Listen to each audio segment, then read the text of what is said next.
Ladies and gentlemen, episode 20. It's your boy Icon with some DC TV. Ladies and gentlemen, we have officially reached the end of Supergirl and the Girl of Steel and James and Wynn and Martian Manhunter and Alex and the whole gang. You know, it's crazy. Like, I swear I remember when Supergirl first started on CBS, and I just remember being very excited, you know, that not only like the Arrowverse was continuing, but, you know, I also remember being excited, you know, because I was hoping for like crossovers and things of that nature. And then we eventually got it, you know, like Supergirl made the jump from CW. We got the Flash Supergirl crossover where the Flash came over. And then we got the team up where they brought her in to help out with the aliens. And, you know, then there was then there was like the Crisis, the Earth X Crisis where she played Overgirl, you know, and then, you know, then we got the Elseworlds crossover, and then Superman got It was just so much, like, you know, like the Supergirl show gave us a lot. Like, it definitely gave us a lot. The show had a lot of haters too. Like the show definitely had a lot of haters. It was a lot of people that just hated the fact that it was a show about a girl. You know, it was a lot of people that said that Supergirl, you know, was a show that tried to force their agenda on people, which is really just people who are afraid to come to terms with how, you know, what really goes on in the world. They like to stay in their own little bubble and be blind. But Supergirl pushed those envelopes. You know, the season with Agent Liberty is probably, I believe that was season season 4 actually. Agent Liberty season 4 was my favorite season of Supergirl. It was by far my favorite season of Supergirl. You know, just the whole thing with Agent Liberty, Manchester Black, you know, the whole substituting of like using aliens to touch on, you know, a lot of the social justice issues that go on, you know, like here in the real world. So Supergirl was always very good for that. It was good at, you know, empowering, you know, female characters, you know, like Mon-El's mom, you know, like she was an actor. I believe she was either the actress that played on Lois and Clark, or she was from Smallville. And then even Smallville, like Supergirl brought in so many different Smallville like characters, you know, and just gave them jobs and everything. It's just, like I said, the show, like, you know, my hat's off, you know, to the entire team of Supergirl. And, you know, but it's not over for a lot of people, because I saw that Alex was on the poster for the Flash Armageddon crossover that's going to happen. And the actress that played Lucy Lane, Lois Lane's sister, she's going to appear on Lois, you know, on Superman and Lois, so that's good too. And like I said, who knows, like other characters can come back, other characters can pop up. But like I said, I just want to say thank you to the Girl of Steel, you know, for giving us a black James Olsen, you know, like, you know, Toyman, Wynn being Toyman, and just, you know, Martian Manhunter, and just like so much, you know, like I said, it's sad. It's sad to see the show go, because, you know, it didn't last as long. Like Supergirl could have went one more season. It could have went 1 or 2 more seasons. But they tapped out at 6. Black Lightning tapped out at 4. So until the Flash ends this season, Arrow is still the longest running DC television show. Outside of Smallville, we not counting Smallville. So, so I say thank you, Supergirl, and let's get right into this because the episode starts with Lena's mom. Yeah, she's on her deathbed. Apparently, she's not gonna make it, and she told Lena that she actually knew all along that her birth mother was a witch. And then she said that she tried to replace, her witchness with, because she was like, oh, your father was so happy being around you. And then she said, I tried to push you in the direction of science instead of magic. And then eventually you became a Luthor, and, like in the light faded. And then, it was a heartwarming moment. Then Lena was just like, she was like, oh, these words you tell me now so I can use my magic to save your son. And then she was like, no, she said that I want you to use your magic to do, to live the life that you want to live and to do you. She basically said everything but I love you. But it was nice to see the two of them have that moment because they always had, like their warm mother-daughter moments like throughout the scene. I still remember the episode where the two of them were together outside and Lena set her up and called the cops on her and got her arrested. I was like, cold-blooded. And then, then after that, like Lena walked into the room where the rest of the Super Friends were. And then when they asked her, like how was her mom, she said that her mom had passed away. So in addition to losing William, we also lost, like Mama Luthor. So there are 2 characters gone here in the season finale. Series finale. I keep saying season. Jesus, it's series finale. Can you tell I don't want it to end? Lex and Mixley, they're still fighting all over the city. And they're still sucking the energy out of the people, out of the townspeople. And they're trying to figure out how they can bring everybody back. And then Kara comes up with the idea. She was just like, listen, she was like, what we're doing is, she said, like, so far we've been fighting against them. We've been trying to use like power.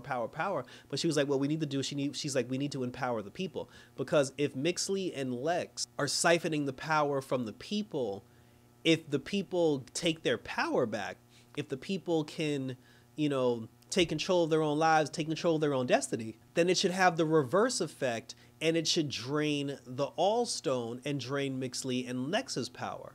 So, and then that's when Brainy went full Brainiac on him, and he bust out the crown. He called it his Legion crown that allows him to psychically project his thoughts into every single person on the planet. And when he put on, I was like, dude, you're freaking Brainiac. Like, you just went full Brainiac. I see what you did. And then Lena came in, and then she used her magic to, to strengthen the signal. And then, after that, then the rest of the team, they were just like, oh, we're going to go down there and we're going to try to, like protect the public. And then they ended up using their power. Kara, in the true Supergirl fashion, which started in the season finale of season 1. We got one more time. We got one more Supergirl hope speech. And the hope speech this time was about everybody being their own hero and empowering themselves. It definitely would not have been a finale without a Supergirl hope speech. And in true Supergirl fashion, she gave hope to the people and everybody got their power back, which then depowered Mixley and it depowered Lex. So then the entire gang shows up, the whole Super Friends gang show up, and they're prepared to fight. They never said what they did with SMA. I don't know if she's just in the tower by herself hiding under the bed, but, the whole team is there and they're ready to fight. Mixley ends up bringing in, like, some demons and some dragons and stuff. Lex is just like, oh, we could do better than that, snaps his fingers. And then we get back villains from the past. Like, we got the Parasite. We got Red Tornado, like Red Tornado came back. There was the Blob thing. I forgot who the Blob thing was. We got Overgirl from the Crisis on Earth X crossover. That was nice. Like, that was like, I understand like they're villains and bad guys and everything, but that was cool because especially like the Red Tornado and the Overgirl one was really cool because Red Tornado was from CBS season 1 and the Overgirl was from a crossover. It wasn't even like really like a Supergirl thing. It happened during one of the crossovers. So to see that, I thought that was dope. So everybody pairs off, they're fighting everybody, going back and forth. Kara's fighting, she's fighting Lex upstairs. No, she's fighting Overgirl and Lex upstairs in a building. And then that's when we get our first return, which was Mon-El. And it was nice to see Mon-El back. Mon-El comes flying in, he uses his cape, because he got the cape tricks. And then, he said that, your hope speech, he told Kara, he's like, your hope speech, like made the future front pages. And then, I guess like that was the signal for them to come back and like help because of everything that they were going through. So Mon-El came back. I mean, it's crazy that none of the other heroes that are actually on that Earth, in that current time, like the Flash didn't show up or like anybody. But, it was like you had to get people from the future. You couldn't get people that was in like the next city, But hopefully they'll reference this on the Flash. But we'll see when Armageddon happens. But I said, but Mon-El's back. Mon-El and Kara, like they teamed up together. And then when with the dragon in the sky, like Win showed up. Like Win is back. Like Toy Man is back. Nice to see Win again, piloting the Legionnaire ship, and he blew up the dragon.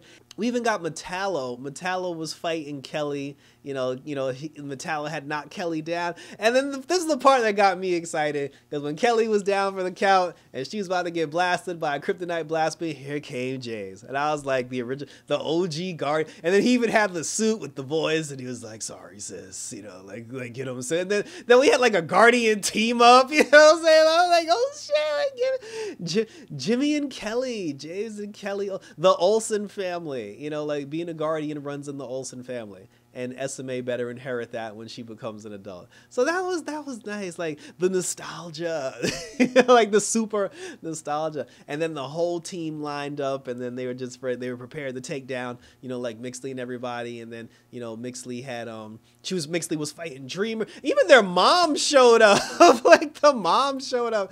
She had the shotgun and she was like bussing owls. Saying like one at a time, like that, like the original Supergirl. That was a nice touch, because y'all didn't have to have the mom. See, but then I guess you did have to have the mom, because everybody else's mama done showed up and everything.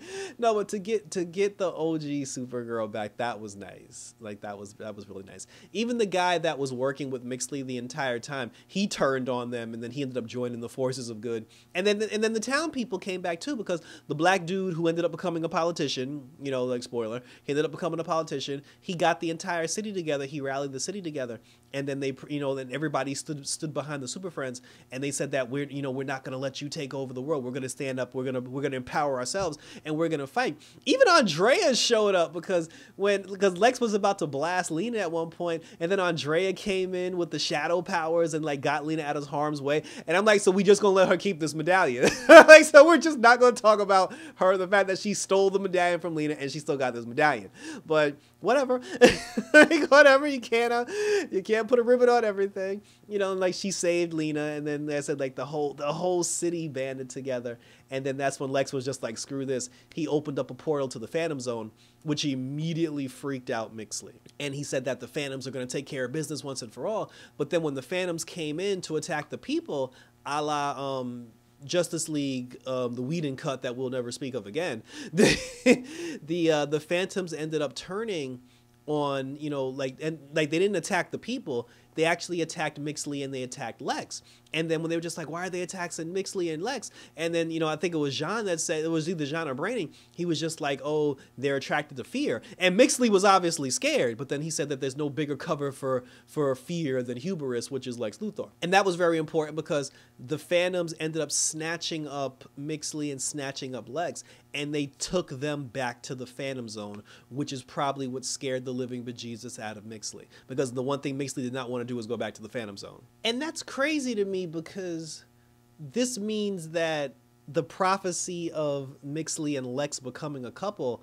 can actually still happen, because now that they're in the Phantom Zone together, they'll get the talk in, they'll get to know each other more. And I mean, like, the future that Lex wanted for both of them could actually still happen. And eventually they'll get out of the Phantom Zone and they'll terrorize. I'm going to say this right now, because after that, we never saw Mixley or Lex ever again. When they do get out of the Phantom Zone, I swear on everything I love, this man better show up on Superman and Lois. Because now that Supergirl's over, like when he comes out of the Phantom Zone, somebody's like, oh, are you going to get your revenge on Supergirl? And he's just like, you know what? I'm done with the Girl of Steel. I think it's time I rekindle my rivalry with an old foe. And he needs to go after Superman, because if we lose this Lex Luthor from the Arrowverse, that will be the biggest miscarriage of justice of all time, pun intended. The two of them got sucked up, and then like the National City was saved, and everybody's celebrating. You know, like the old cast is there, the new cast is there, and now we have a wedding to go to. We're getting prepared for a wedding. But first, unfortunately, we have a funeral. Everybody was at William's funeral, and this was also weird because after William's funeral, the entire crew, Andrea included, Andrea Rojas was there at his funeral, and everybody was walking and talking about what the next steps are and what they're going to do. Jean shows up, and Jean's just like, hey, everybody, I just got a call from the president. He said because of how we handled the situation between Mixley and Lex, the government wants to reinstitute the DEO, and he wants me to be in charge of it. You know, like, obviously Alex will be a part of it as well. And then they were just like, is that a good idea to bring it back? And then he was, you know, and they were just like, yeah, as long as we do it the right way. Because even Win had spoiled the beans, because when Jean was like, oh, the president called, Win was like, and he wants you to bring back the DEO. I was like, really, dude? You know, but then Kara was just like, oh, this is our chance. She said, this is our chance to be, you know, saying to do better, to make change, not as vigilantes, you know, saying, but doing it like from the system within. And then when she said that, I'm like, you do realize Andrea's standing right there. I'm like, did you tell Andrea that you're Supergirl? I feel like Andrea knows that she's Supergirl now. I feel like Andrea is in on it. Andrea knows the secret, and Kara didn't even try to hide the fact that they were super friends. Like, she flat out, like, Brainy was there, like, everybody was, like, she flat out said what she said in front of Andrea. I'm going to assume Andrea is aware that Kara is Supergirl, which is disappointing, because if Andrea knows that Kara is Supergirl, based on what came out of her mouth, I would have actually liked to have seen that scene and seen her reaction to the point to knowing that for the last like 2 years she's actually been telling Supergirl what to do. That like that would have been good, and I thought that was a very missed opportunity. But it was really unclear whether or not Andrea knew or not. But for Kara to say that in front of her, she had to have known. She has to know. And, you know, especially for her being around all those people, because it's not like there were other people there. Like it's not like William's parents were there. You know what I'm saying? It was just the Superfriends. So I think she knows. Like, I think she knows. Everybody knows her secret too, because the girl still got the damn medallions. So she's still the shadow creature, the shadow cat, or whatever the hell you want to call her. Kara was basically kind of like thinking now, because, you know, she's sitting there and she doesn't know what the next steps are. You know, it takes place like right before Alex and Kelly's wedding. And there's like a cat or something got stuck in a tree, and then Kara was like, oh, here's my chance to go, you know, do some good and go help. And then when she tried to go down there and help, they didn't need her, because since she gave that whole speech of people empowering themselves, the people came up with a way to get that cat out of the tree, and they didn't actually need Supergirl's help. So now she's at a point where she helped everybody to the point where they don't need her anymore. And now she's like struggling because she's like, I don't know what to do with myself. And here's where we got the greatest reveal of all time. And I'm going to say this was actually cooler than James coming back as Guardian. Because while Kara is caught in her own rut, not knowing what to do with herself, her phone rings. She picks up the phone, and as soon as the voice on the other end said, Kira, I almost died. We got Cat Grant back. I know we got the episode where we got a young Cat Grant traveling through, like, you know, in the time travel episode, but god damn, I miss Cat Grant. Like, hearing her voice, hearing her call Kara Kira, like, just like her whole thing, like, you don't understand how badly, like, I missed that, and I didn't realize how much I missed it until she started talking. Like, I almost teared up when Cat Grant was on screen. And and she was like, you know, trying to save the coral reefs, and she was trying to save the world and save the planet. And then, you know, she was like, don't interrupt me, Kira. Like, every time she calls her Kira, like, it's like the greatest. And then, you know, then she asked her, she was just like, was there a reason why you called? And then she's just like, oh yeah, she's like, I bought back Catco. And, you know, and that was crazy too. Like, Andrea sold Catco. She started a foundation in William's name. Dreamer started a foundation in her name, done by the black dude who's now a politician. You know, the DO is back. You know, Supergirl, you know, Jean and Alex, they were there for the DO unveiling. And Cat bought back Catco, because she said at the end of the day, Kira, she's like, I'm a journalist and we're going to do big things, you and I. And then she told us, she said, I want you to be my editor-in-chief, which basically means Kara is going to run Catco and Cat's still going to be traveling the world, like, like jumping in saving turtles. But she was just like, you know, she's like, you and I are going to do big things, Kira. And then she's like, I got to go. And then she hung up the phone. Alex comes in to find out, what's the status on the flowers for her wedding, and then Kara tells her what Cat Grant said about her being the editor-in-chief of Catco. And like Alex said, she was like, yo, this is your dream job. She was like, if you want to do good, if you want to make a difference, this is how you make a difference. Like, because Kara's whole thing was, ever since she became not even a reporter, but even when she was an assistant with Cat Grant, she was always she always had these moral conversations, whether it was Cat Grant who was in charge, whether it was Lena Luthor who was in charge, or whether it was Andrea Rojas who was in charge. Kara always had to have a moral conversation with them at some point over something that they were doing. And it makes sense now that if Kara is the one that runs the ship and calls the shots, she doesn't have these conversations anymore, because she knows the right thing to do, and she'll execute the right thing and do journalism the right way. So, of course, she said she's not going to take the job. And Alex was just like, girl, she's like, because she was like, the reason why that she quit Catco was because she was struggling, between like being Supergirl and being Kara Danvers. She was just like, she said, I put dates in jeopardy. She said, like, men, friendships. She's like, I put jobs in jeopardy. She said, I put my job at Catco in jeopardy because I kept having to sneak out all the time just to be Supergirl. And then she was just like, taking an editor-in-chief job, she's like, that's counterproductive to me trying to be there and like save the world. And then Alex told her, she was like, yeah, but the whole point of what you did was to empower people to the point where you don't have to save them all the time. She was like, people can empower themselves, people can save themselves. And she told Kara, she was like, you don't have to be the savior of the world and save everybody. And I'm sitting on the couch thinking like, yeah, that plus the world is flooded with superheroes, so why do you feel like you have to be the one to save the entire planet? There is literally drones of superheroes all over this planet. I never understood why this girl puts that burden on her own shoulders, knowing damn well Superman is over there in Kansas. But, she kind of like, she said she'd think about it some more. And then her and Alex, like, they had their Danvers sister moment, and then like they hugged each other. So now we're at the wedding, the wedding's there. Alex looked great, Kelly looked gorgeous. They invited the black dude that runs the bar. He was invited to their wedding. I thought that was funny. I actually thought that was really funny. Like, he was invited to their wedding, and then they said their vows. Jean gave away Alex because, obviously Jeremiah's not there. James gave away Kelly, because their dad wasn't there. And then we got some of the extended cut scenes, like one of them. And I feel like all the extended cut stuff was really all about James. There was like one dreamer scene. There was one dreamer scene, but it was mostly like James stuff. Like when James gave Kelly the watch, it was a portal watch where James was like, listen, anytime you need backup, he was just like, not all heroes wear capes. He was like, for the grounded superheroes, for the ones that's trying to protect the community and save the people, he had a portal watch, and he was like, anytime you need help, he was like, the Guardians will be, the Olsen Guardians will be there. And the two of them, like, they embraced and they hugged. That was a nice moment. Alex and Kara's mom was there. She apologized for being a bad mom. She embraced them. The two of them said their vows, like they kissed, and all was right with the world.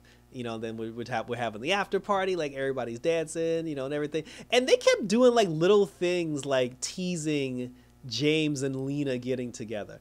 Just little things like the two of them sitting together during the wedding. There was a moment where James was like, oh, I finally got everything I wanted. And then they immediately put the camera on Lena. I'm like, I see what y'all doing. And I don't know, maybe it's just wishful thinking on my part, because I always like the two of them together, and I'm hoping they can get back together, but we'll see. But like I said, I feel like they hinted at some stuff, at some tangs, a little bit of things between James and Lena getting back together.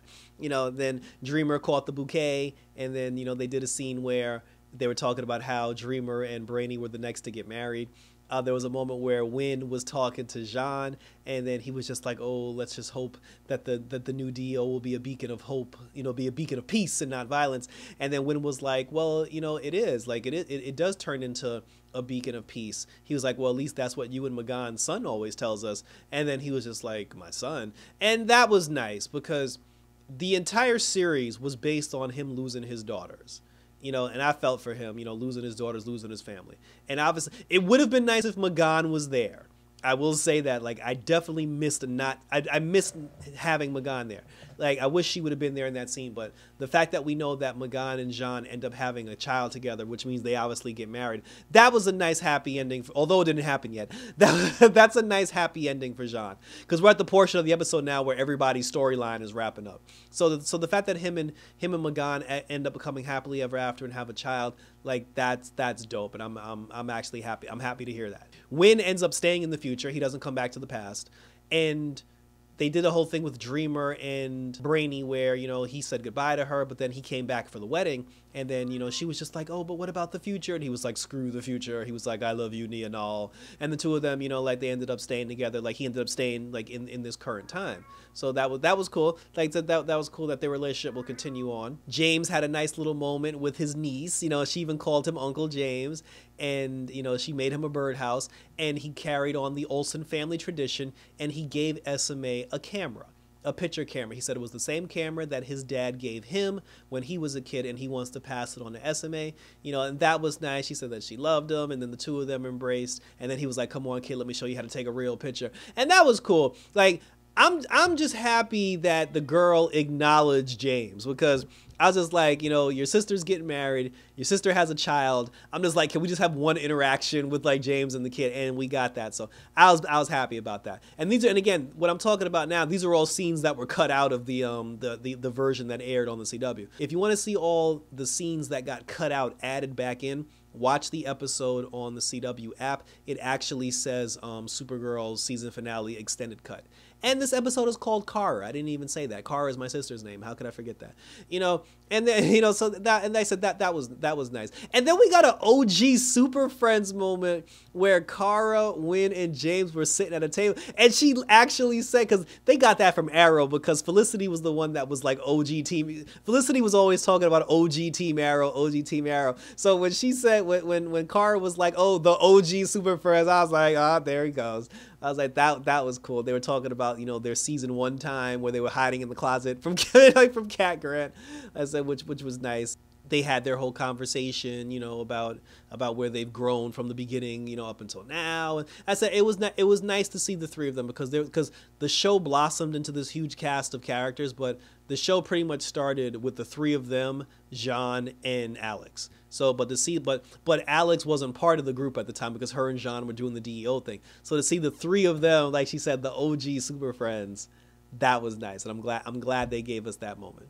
Kara and Wynn sang during Alex's wedding, because everybody sings. Everybody on the CW can sing, you know, and then in the end, Kara got another call from Cat Grant, and then she was just like, oh, Kira.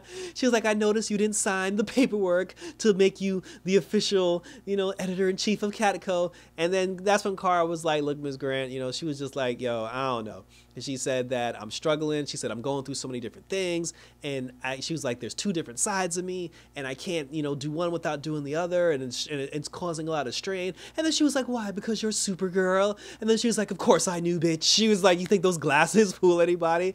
She said, all you were missing was the bushy nose. It was like the mustache and the eyebrows.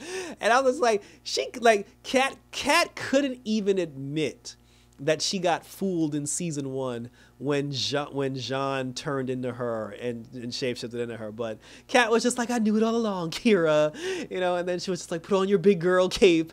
And then she's like, there's work to be done, you know. She basically told Kira, she was just, now I'm calling her Kira, she basically told Kara, she was just like, yo, stop being a punk. She was like, yo, she said, I heard your little speech, your little hope speech, Kira, about telling everybody to empower themselves. And she was just like, why does those rules apply to everybody except you? And, you know, and then she was just like, you're right. She's like, of course I'm right. I'm Cat Grant. Now chop chop, you know, because we got big things popping, you know what I'm saying? Let's get it cracking. And then she hung up the phone. And then Lena came over. Lena and Kara had, you know, a Supercorp moment where the two of them were talking, and then, you know, Lena was just like, oh, I spent I spent my entire life trying to get the approval of my mother and for the Luthers, and, you know, she's like, you know, I'm finally free. And, you know, then she told Kara, she's like, you know, she's like, you just got to embrace it. She said, embrace who you are. She's like, what's the worst can happen? And then Kara was like, you know, I spent all this time hiding behind my glasses. And then she was like, well, then take them off, you know.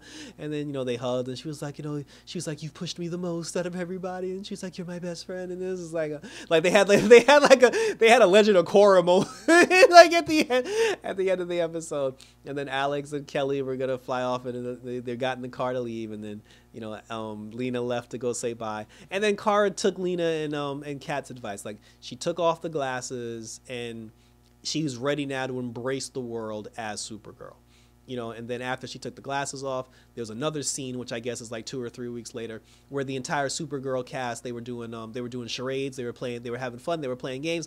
Kara was there, everything was perfectly fine, perfectly normal, as though nothing ever happened. And then it takes us to a TV feed where Cat Grant, she's back, and then she's like, National City, she's like, Cat Grant is back at Catco, and my editor-in-chief, Kara Danvers, but now I want to introduce everybody to Supergirl. And then they show Kara at the end being not Kara Danvers, not Supergirl, but Kara Zor-El.